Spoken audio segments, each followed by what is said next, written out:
Antony John എം.എൽ.എയുടെ വെളിച്ചം പദ്ധതിയുടെ ഭാഗമായി വാരപ്പെട്ടിയിൽ 2 കേന്ദ്രങ്ങളിൽ മിനിമാസ് ലൈറ്റുകൾ സ്ഥാപിച്ചു. ഇഞ്ചൂർ പള്ളിപ്പടിയിലും പിടവൂർ പീടികപ്പടിയിലുമാണ് ലൈറ്റുകൾ സ്ഥാപിച്ചത്. കോതമംഗലം എം.എൽ.എ ആന്റണി ജോൺ നടപ്പിലാക്കി വരുന്ന വെളിച്ചം പദ്ധതിയുടെ ഭാഗമായാണ് വാരപ്പെട്ടി പഞ്ചായത്തിൽ 2 കേന്ദ്രങ്ങളിലായി മിനിമാസ് ലൈറ്റുകൾ സ്ഥാപിച്ചത്. ഇഞ്ചൂർ പള്ളിപ്പടിയിലും പിടവൂർ പീടികപ്പടിയിലുമാണ് ലൈറ്റുകൾ സ്ഥാപിച്ചത്. 2016 മുതൽ മണ്ഡലത്തിൽ നടപ്പിലാക്കി വരുന്ന പദ്ധതിയുടെ ഭാഗമായി 300-ലേറെ മിനിമാസ്റ്റ് ഹൈമാസ്റ്റ് ലൈറ്റുകൾ മണ്ഡലത്തിന്റെ വിവിധ മേഖലകളിൽ സ്ഥാപിച്ചിട്ടുണ്ട്. പദ്ധതിയുടെ ഭാഗമായി മുന്നോട്ടും ആവശ്യമായ പ്രദേശങ്ങളിലെല്ലാം മിനിമാസ്റ്റ് ഹൈമാസ്റ്റ് ലൈറ്റുകൾ സ്ഥാപിക്കുമെന്ന് എം.എൽ.എ പറഞ്ഞു.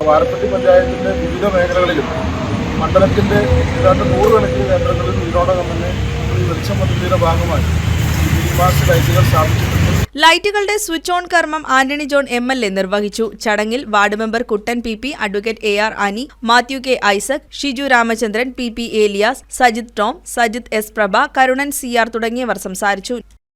News desk KCV news.